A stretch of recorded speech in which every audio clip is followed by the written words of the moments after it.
नमस्कार। मुद्दे की बात पे आप सभी का स्वागत है। मैं हूं आपके साथ शुक्ला और बात करेंगे कोहरे की चादर में यूपी।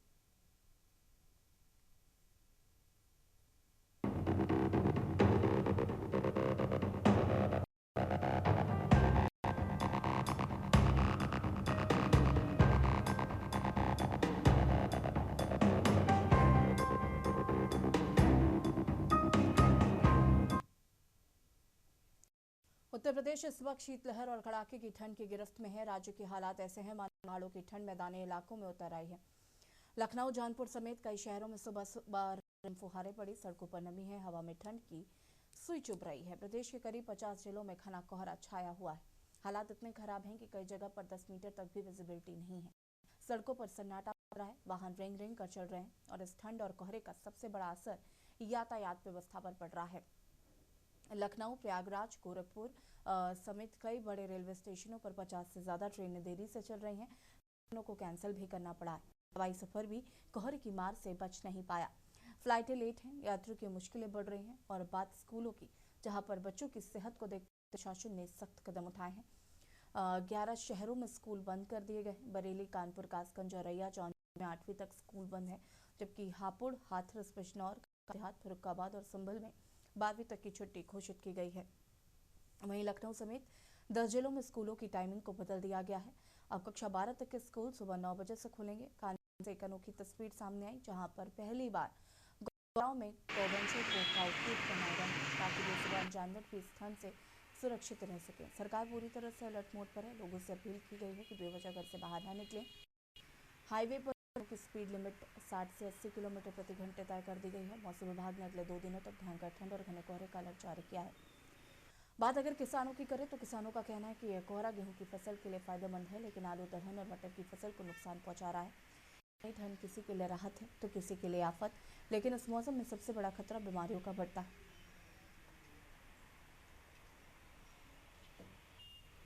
कर रहे हैं कोहरे की चादर में यूपी। आपको बता दें कि ठंड का कहर लगातार बढ़ता जा रहा है। लोगों को परेशानियों का सामना करना पड़ रहा है। विजिबिलिटी जो है वो कहीं ना कहीं ना के बराबर है। रफ्तार थम चुकी है। लोग परेशान हो रहे हैं। साथ ही साथ कड़ाके की ठंड और कोहरे के कारण सर्दी, बुखार, वायरल ब्रोंकाइटिस और निमोनिया के मामले तेजी से बढ़ रहे हैं। बुजुर्गों, बच्चों और पहले से बीमार लोगों के लिए मौसम बेहद खतरनाक है। ठंडी हवा से हार्ट पेशेंट्स और अस्थमा के मरीजों की परेशानी बढ़ सकती है। डॉक्टर सलाह दे रहे हैं कि गर्म कपड़े पहने, सुबह शाम ठंडी हवा से बचे, गुनगुना पानी पिए और बिना जरूरत घर से बाहर न निकले। लखनऊ के वैज्ञानिक अतुल सिंह के मुताबिक रविवार से प्रदेश में 2 पश्चिमी विक्षोभ सक्रिय हो रहे हैं। इसके तापमान में करीब 2 डिग्री की बढ़ोतरी हो सकती है और कोहरे के घनत्व में थोड़ी कमी आने की उम्मीद है, लेकिन तब तक सतर्क रहना बेहद जरूरी है। कुल मिलाकर यूपी में ठंड ने रफ्तार थाम दी है। कोहरे ने जनजीवन को जकड़ दिया है और बीमारियों का खतरा भी मंडरा रहा है। ऐसे में सावधानी ही सबसे बचाव है।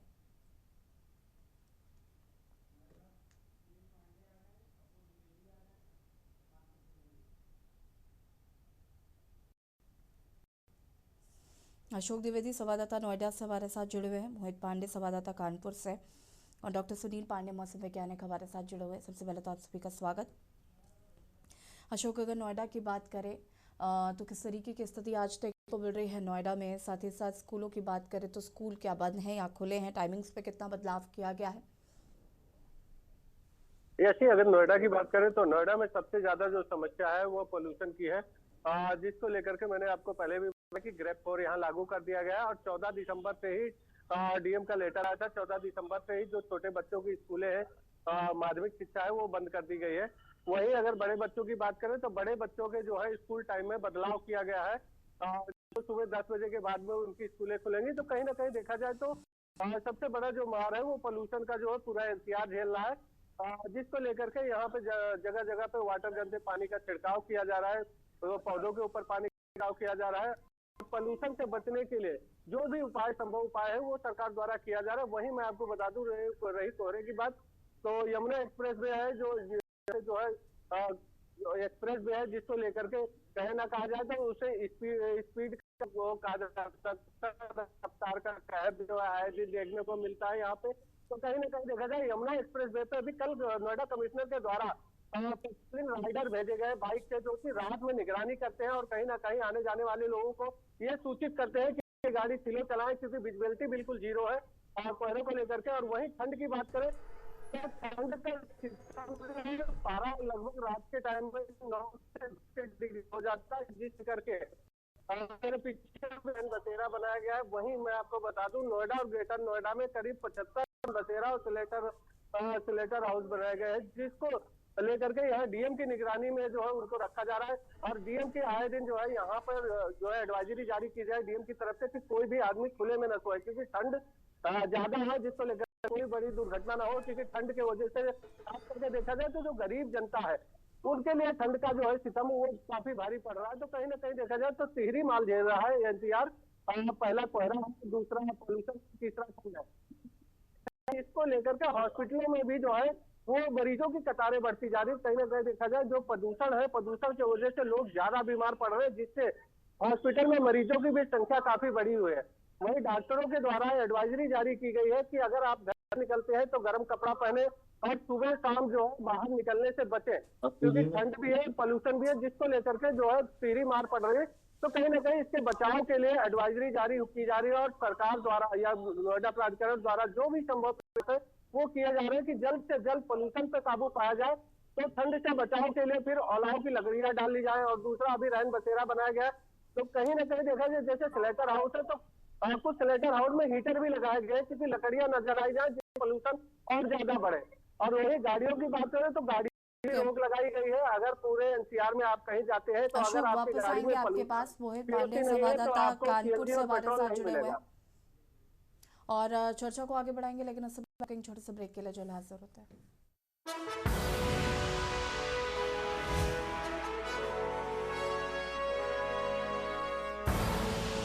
आप देख रहे हैं के न्यूज, खबरों का सार।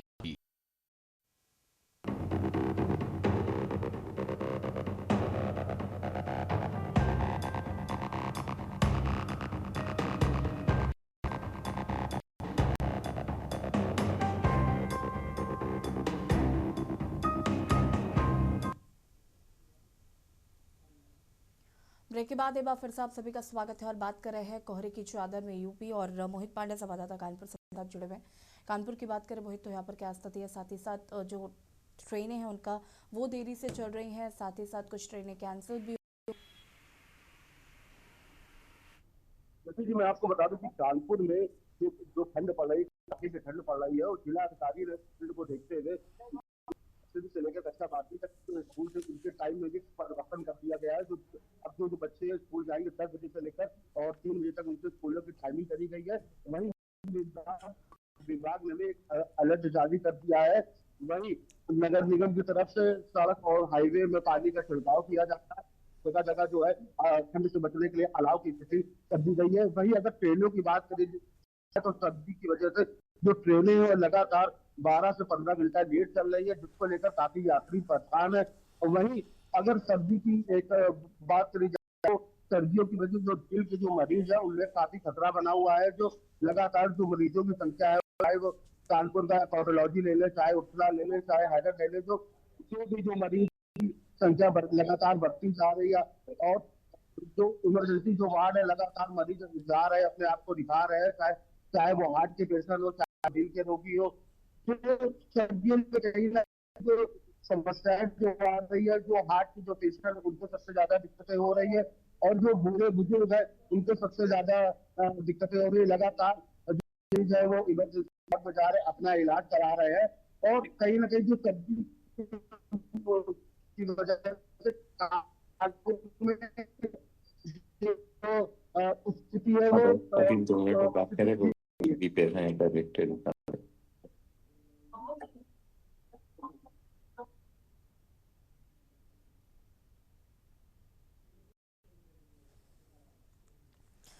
डॉक्टर सुनील पांडे मौसम वैज्ञानिक हमारे साथ जुड़े हुए हैं। सुनील जी, अगर हम मौसम की बात करें तो आने वाले दिनों में कैसे तरीके की ठंड पड़ने वाली है?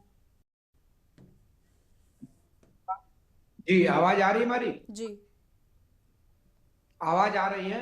जी सुनील जी, आवाज आ रही है, आपको मिल रही है मेरी आवाज? जी देखिए, अभी जिस तरह से पूरे हमारे जम्मू कश्मीर, लेह लद्दाख, हिमाचल की ऊंची पहाड़ियां और उत्तराखंड की ऊंची पहाड़ियों पर जिस तरह से बर्फबारी हुई है, जो वेस्टर्न डिस्टर्बेंस आया था, तो आज भी बर्फबारी होगी। इसके बाद फिर जब ये WD आगे निकलेगा तो उत्तर पश्चिमी सर्द हवाएं पूरे गंगा के मैदानी भागों में, कानपुर मंडल में, यहाँ तक कि बिहार, बंगाल, उड़ीसा और गुजरात तक तापमान गिराएंगी। तो शीतलहर कोल्ड डे वाली स्थिति देश के कई प्रदेशों में आने की संभावना है। और इसी के साथ दिन में सुबह, शाम और रात में घना कोहरा, घने से कोहरा और हमारी स्मॉग, प्रदूषण, ये सारी चीजें बनी रहेंगी। लेकिन जब दिन चढ़ेगा, दिन चढ़ने के साथ ही जब हवाओं की स्पीड थोड़ी बढ़ेगी, ये हवाएं 10 बजे के बाद थोड़ी इनकी स्पीड बढ़ती है, तो वो 8-10 किलोमीटर और 12 किलोमीटर तक हो सकती है। तो दिन में थोड़ी राहत मिलेगी और दिन में दोपहर के बाद थोड़ी धूप भी निकलेगी। लेकिन इसी के साथ कोल्ड वेव, जो शीतलहर वाली हवाएं होती हैं, बर्फीली हवाएं होती हैं, ये पूरे गंगा के मैदानी भागों में, पूरे उत्तर भारत में, मध्य भारत में सभी जगह कहर बरपाएंगी। तो ये स्थितियां अभी पूरे इस के अंत तक जारी रहने की पूरी संभावना है। लेकिन जब WD आगे निकल जाएगा तो दिन में धूप निकलने के चांसेस हो जाते हैं, लेकिन धूप भी निकलेगी। ये जो बर्फीली हवाएं होगी, ये हमको निश्चित रूप से परेशान करेगी और शीतलहर वाली भी स्थिति कई प्रदेश के कई जिलों में आने की संभावना आगे बनी रहेगी। और अब कल भी देखिए, दिल्ली में 2 दिन कोल्ड दिवस, शीत दिवस जिसको कहते हैं, वो हुआ है। इस तरह उत्तर प्रदेश के भी कई जिलों में आगे शीतलहर और कोल्ड डे की संभावना बनी रहेगी, क्योंकि अब तापमान गिरेंगे, दिन के तापमान भी गिरेंगे और रात के तापमान भी गिरेंगे। लेकिन ये स्थितियां अभी 24 घंटे के बाद आएंगी। अभी फिलहाल WD का असर है, इसकी वजह से पूरे पहाड़ों पर बर्फबारी हो रही है और कहीं कहीं बारिश हो रही है। और जो सबसे बड़ी बात है कि हमारे मैदानी इलाकों में कहीं 2 महीने से बारिश नहीं हुई है, जो हमारे जलवायु परिवर्तन की ओर इशारा करती है। और ये स्थितियां हमारी किसानी के लिए, खेती के लिए, प्रदूषण के लिए और हमारे जो इकोलॉजी है उसके लिए बहुत खतरनाक साबित हो सकती हैं, क्योंकि बारिश बहुत जरूरी है इस समय, चाहे रबी की फसलें हो, चाहे प्रदूषण हो और इकोलॉजी के लिए। क्योंकि जब लगातार इतने दिन बारिश नहीं होती है तो कई तरह की दिक्कतें आती हैं। और इस तरह के मौसम में, जिस तरह हमारे डॉक्टर बताएंगे कि जो 2.5 के कण होते हैं लगातार फेफड़े के जरिए, सांस के जरिए हमारे ब्लड में सर्कुलेट होते हैं और हमारे शरीर के सारे ऑर्गन्स पर असर डालते हैं। बच्चे, बूढ़े, बुजुर्ग ये ऐसे में बाहर निकलने में थोड़ा परहेज करें। Doctor Rajeev Kakkar, chest specialist हमारे साथ जुड़े हुए हैं। राजीव कक्कड़ जी, बहुत बहुत स्वागत है आपका सबसे पहले तो। और जिस तरीके से ठंड लगातार बढ़ रही है तो कहीं ना कहीं बच्चों और बुजुर्गों को एक बड़ी समस्या बनती हुई नजर आ रही है। अस्पतालों में सर्दी बुखार के मरीज जो हैं वो बढ़ते हुए नजर आ रहे हैं। साथ ही साथ जैसा भी सुनील पांडे जी कह रहे थे कि जो कड़ हवाओं में है वो कहीं ना कहीं फेफड़ों के लिए भी काफी नुकसानदायक है।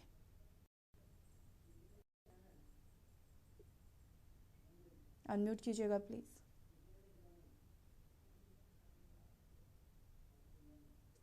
बिल्कुल सही है। इस समय जो वायुमंडल में परिवर्तन है, तो तापमान गिरा हुआ है, उसकी वजह से एक चीज फॉर्म हो जाती है कि जो एयर का मूवमेंट कम हो रहा है, जैसा डॉक्टर साहब ने अभी बताया, और ऊपर की तरफ जो स्मॉग है, जो पैल्यूटेंट्स, तो वायुमंडल में जो पार्टिकल्स हैं वो ऊपर की तरफ मूव नहीं कर पा रहे। जो हम एक बार में सांस लेते हैं तो पर यूनिट एरिया में उसमें मात्रा बहुत ज्यादा बढ़ जाती है, जो फेफड़े में जा करके खून के माध्यम से होते हुए बॉडी के डिफरेंट ऑर्गन्स में आती है। स्पेशली 2.5 और उससे कम माइक्रॉन्स के जो पार्टिकल्स होते हैं, जो अल्ट्रा फाइन पार्टिकल्स होते हैं, वो एयर की तरह डिफ्यूज करते हैं लंग में और ब्लड में डायरेक्टली जाते हैं और बॉडी में सूजन पैदा करने वाले तत्व इन्फ्लेमेटरी मीडिएटर सेक्रेट करते हैं। इसीलिए जो आर्टरीज होती है उसमें नैरो हो जाती है। इसीलिए जो ब्रेन के स्ट्रोक, हार्ट के स्ट्रोक्स जो हो रहे हैं, वो इस समय इनकी संख्या दिन पे दिन बढ़ जाती है। ब्लड प्रेशर नियंत्रण के बाहर हो जाता है। और एक अच्छी चीज इधर इस बार पाई जा रही है, जो लोग एकदम से दिल्ली में एयरपोर्ट से या स्टेशन के बाहर आते हैं, उनको एकदम से क्लाउडिंग ऑफ ब्रेन हो रही है। एकदम से फ्रैक्शन ऑफ सेकेंड्स के लिए डिसीजन लेने की मात्रा कम हो जाती है। अक्सर हाईवे में अक्सर लोग बहुत हाई स्पीड में चलते हैं और फ्रैक्शन ऑफ सेकेंड के लिए ब्रेन बिल्कुल नम हो जाता है, जिससे वो डिसाइड नहीं कर पाते कि उनको क्या डिसीजन लेना है। एक ऊपर एक अजीब सा इनका असर होता है। बाकी वो पेशेंट जो कि हार्ट के पेशेंट हैं, डायबिटिक है, प्रेग्नेंट वुमेन है, छोटे बच्चे और बड़े बुजुर्ग, और जो पेशेंट ऐसे पेशेंट हैं, COPD के पेशेंट हैं, उसमें विशेष सावधानी की जरूरत है। होती है, क्योंकि जो पार्टिकल्स होते हैं सांस की नली में सूजन पैदा करते हैं, सांस का अटैक हो जाता है। उसके अलावा जो सांस के मरीजों में जो सांस की नलियां होती हैं उसमें सूजन, जो लोकल डिफेंस सिस्टम है वो बहुत ज्यादा काम नहीं करता है, और सेकेंडरी इन्फेक्शन, वायरल और बैक्टीरियल इन्फेक्शन बहुत बढ़ जाता है। इसीलिए आजकल ओपीडी मरीजों की संख्या बहुत बढ़ जाती है, आईसीयू में एडमिशन बहुत बढ़ जाते हैं, और हार्ट और डायबिटिक जो कोमॉर्बिड कंडीशन होती हैं, जो डिफरेंट लोगों की बीमारियां होती हैं, इस सीजन में बढ़ जाती हैं। बिल्कुल, अगर हम राजीव जी बात करें तो जिस तरीके से ये समस्याएं हैं, पहले से प्रिकॉशंस क्या कुछ रखें, क्योंकि देखिए ठंड तो लगातार बढ़ी रही है, स्मॉग भी आ रहा है, कहीं कहीं पर AQI बहुत ज़्यादा है, बहुत ख़राब श्रेणी में है। ऐसे में क्या कुछ प्रिकॉशंस लेकर चलना है हमें, उस पर भी बात करते हैं। एक तो ये है कि लोग वॉक करने अगर जाएं, जो सांस के पेशेंट हैं, जो बुजुर्ग हैं, प्रेग्नेंट वुमेन हैं, तो वो 8 बजे के बाद जिस समय सनराइज हो जाए, जैसे जैसे सनराइज हो जाता है उस समय ये वॉक करने जाएं। उस समय इसकी मात्रा कम हो जाती है, क्योंकि जो पोल्यूटेंट्स हैं वो की तरफ निकल जाते हैं। अगर सड़क पर जहाँ रोड पे बहुत ज्यादा भीड़ है वहां पे जनरली अपने आप को एक्सपोज ना करें। अंदर जा करके, जो डीप में जा करके, अगर लॉन है, जो गार्डन है, उसमें जा करके वॉक करें। एक्सरसाइज अगर कर रहे हैं तो इस तरह की एक्सरसाइज करें कि अपने आप को ओवर स्ट्रेन ना करें। ये चीज जो कि स्मोक का उपयोग में, जो अक्सर लोग स्मोक करते हैं और ये मान के चलते हैं उससे हमें गर्मी आती है, तो टोबैको भी एक इन्फ्लेमेटरी मीडिएटर प्रोड्यूस करता है, वो आपके लिए नुकसानदायक होता है। उसके अलावा लोग अल्कोहल लेते हैं गर्मी लाने के लिए, छोटे बच्चों को ब्रांडी पिलाते हैं, वो होता है भ्रांति, उससे कोई गर्मी नहीं आती है, और उससे सांस का अटैक पड़ने के लिए और लोगों को और दिक्कत प्रॉब्लम हो सकती है। जो अल्कोहल थोड़ा सा लेते हैं, गर्मी आती है, थोड़ी देर के बाद में ब्लड वेसल्स डायलेट कर जाती है और बॉडी की ही हीट निकल जाती है, और थोड़ी देर के बाद में और ठंडक लगती है और अल्कोहल की जरूरत होती है। तो अल्कोहल का प्रयोग न करें। के समय कोई चीज जला करके ना सोएं। कमरे जनरली लोग अपनी खिड़की दरवाजे बंद करते हैं, उसके बाद कोई हीटर या कोई चीज जलाते हैं, और अक्सर हमने देखा है बुजुर्ग लोग या बच्चे लोग, पूरी पूरी फैमिली मृत पाए जाते हैं। उसका कारण ये है कि घर कमरे की ऑक्सीजन निकल जाती है, और कुछ लोग प्लास्टिक और टायर जला करके या लकड़ी के कोयले जला करके सोते हैं, उसकी वजह से, और कागज जला देते हैं, उसकी वजह से कार्बन मोनोऑक्साइड निकलती है, जो कि खून में जा करके ऑक्सीजन को रिप्लेस कर देती है, और पेशेंट का दम घुटने से मृत्यु हो सकती है। तो हमेशा हर आदमी जो कि रात को सोए तो वेंटिलेट करके सोए, कमरे में छोटी सी खिड़की या दरवाजे खोल के सोए, और कोई चीजें रात को जला के ना सोए। जो मॉस्किटो रिपेलेंट है, जो कि जलाने पर उनपे मॉस्किटो मरता है, वो भी बच्चों के लिए बहुत अधिक हानिकारक होता है। जो केमिकल मच्छर को मार सकते हैं वो सांस की नली में जाकर के सूजन प्रोड्यूस करते हैं। बहुत ज्यादा ठंडक में एक्सपोजर से भी एक तरह की ट्रॉमा होता है आपके लंग के ऊपर। तो डायरेक्ट पोल्यूशन से अपने आप को बचाव रखें। वो लोग जिनका काम ही सड़क के ऊपर है, जो पुलिस वाले हैं, जो टेम्पो के और जो ड्राइवर हैं, वो अपने आप को विशेष करके प्रोटेक्ट करके रखें, क्योंकि जो फ्यूम्स निकलती हैं, स्पेशली जहाँ पे गाड़ियां बंद होती हैं, जो रेड लाइट में जाके लोग अपने इंजन ऑन रखते हैं, तो वहां पे पोल्यूशन का स्तर बहुत अधिक बढ़ जाता है। तो ये इंस्ट्रक्शन है कि रेड लाइट है की समय तक बंद रखता है तो अपने इंजन को बंद करें, और अपने खिड़की बंद रखें, कहीं ऐसा रहो कि ज्यादा पोल्यूशन से आपको एक्सपोजर हो जाए। कुछ थोड़ी सी प्रिकॉशन रख लें तो। और इस प्रेग्नेंट वुमेन अपने आप को पोल्यूटेंट से बचा के रखें। बाहर इस समय कम से कम निकलें, अगर निकलते हैं तो अपने चेहरे पे कवर करके रखें। बिल्कुल, वापस आएंगे आपके पास। मोहित पांडे संवाददाता कानपुर से हमारे साथ लगातार जुड़े हुए हैं। मोहित, बात करें तो रैन बसेरा, साथ ही साथ जो गौशालाएं बनाई गई हैं, वहां पर ठंड से बचने के लिए क्या कुछ उपाय किए जा रहे हैं? रैन बसेरों में क्या वो उचित व्यवस्थाएं हैं जिनका दावा किया जा रहा है?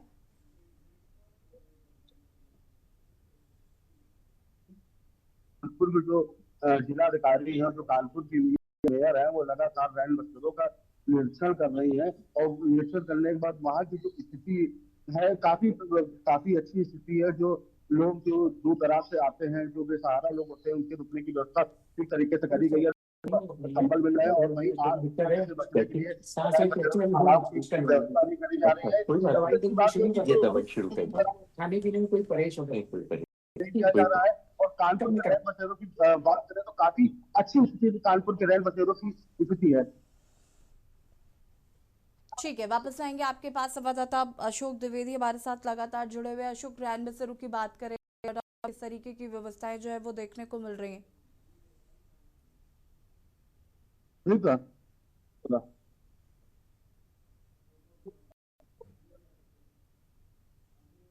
अनम्यूट कीजिएगा।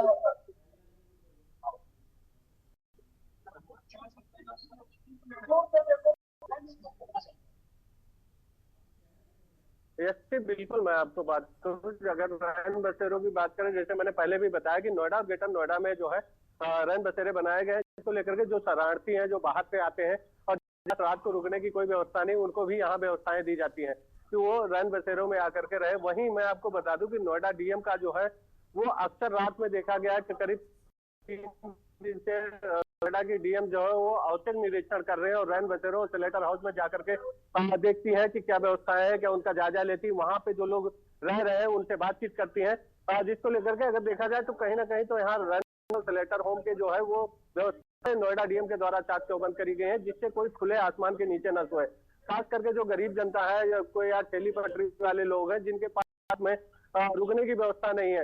वहीं मैं आपको बता दूं कि अलाव पे यहाँ नोएडा गौतम बुद्ध नगर में सबसे ज्यादा रोक पोल्यूशन जो है वो करीब 400 से पार ही दर्ज किया है। आज लगभग एक हफ्ते से पोल्यूशन जो है 400 से नीचे घटने का नाम नहीं ले रहा है। तो कहीं ना कहीं देखा जाए तो पोल्यूशन को देखते हुए कुछ स्लेटर हाउस में हीटर भी लगाए गए हैं कि जिसको ज्यादा ठंड लगती है वो हीटर के सामने जाकर के बैठे, बल्कि लकड़ियां न जलाएं, लकड़ियां जलाना और कंस्ट्रक्शन साइटों पे और यह गाड़ियों का जिसकी पीओसी नहीं है उन गाड़ियों को चलाने में बिल्कुल पाबंदी लगा दी गई, जिसको लेकर के कि पर्यावरण का जो सबसे बड़ा खतरा है यहाँ पे यार में उसको जल्द से जल्द रोका जाए। ऐसी बिल्कुल, अगर हम जिस तरीके से व्यवस्थाओं की बात करें, सड़कों पर लाइट्स वगैरह की क्या कुछ व्यवस्था की गई, यातायात चूंकि पूरी तरीके से प्रभावित है तो प्रशासन उसको लेकर क्या कुछ कर रहा है? स्लेटर हाउस में जो है वो स्लेटर होम जो बनाए गए हैं उसमें लाइट की व्यवस्था दी गई। वहीं जो रैन बसेरे, रैन बसेरों में भी रैन बसेरे ऐसी जगह बनाए गए हैं क्योंकि यहाँ नोएडा में हर जगह पे लाइट है, तो कहीं ना कहीं देखा जाए तो हर जगह स्लेटर होम में या रैन बसेरों में लाइट की व्यवस्था की गई है जिससे हीट चलाया जा सके, क्योंकि सबसे ज्यादा अशोक, यहाँ अभी यातायात जो व्यवस्थाओं की करी जा बात रही है। करें, यातायात व्यवस्थाओं की बात करें, उसको लेकर प्रशासन क्या कुछ कर रहा है? क्योंकि विजिबिलिटी बहुत कम है, एक्सीडेंट्स बहुत होते हैं ऐसे में, तो उसको लेकर प्रशासन किस तरीके से अलर्ट है? रफ्तार जो रफ्तार है उसको कंट्रोल करने के लिए क्या कर रहे हैं?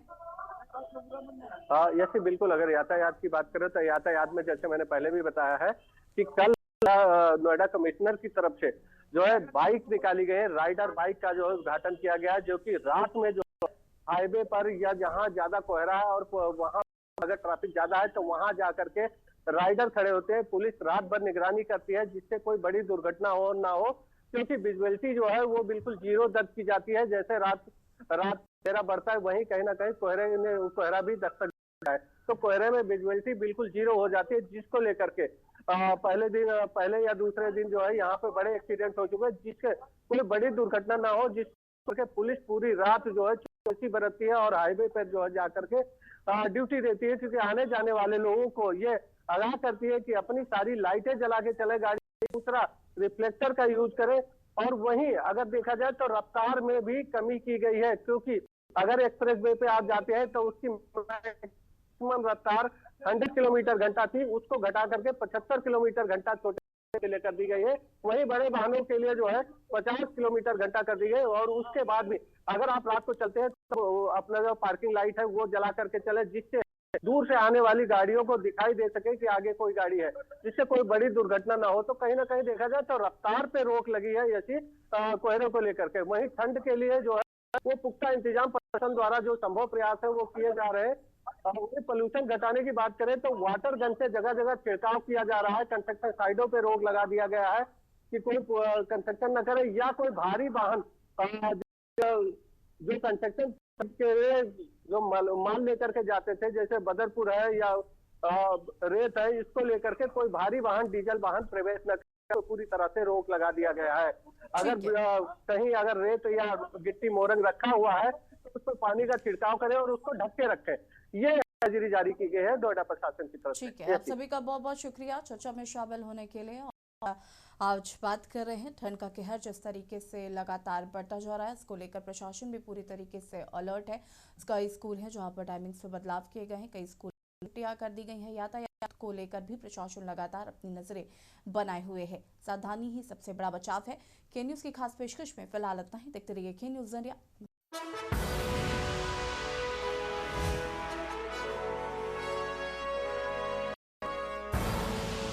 आप देख रहे हैं के न्यूज, खबरों का सार।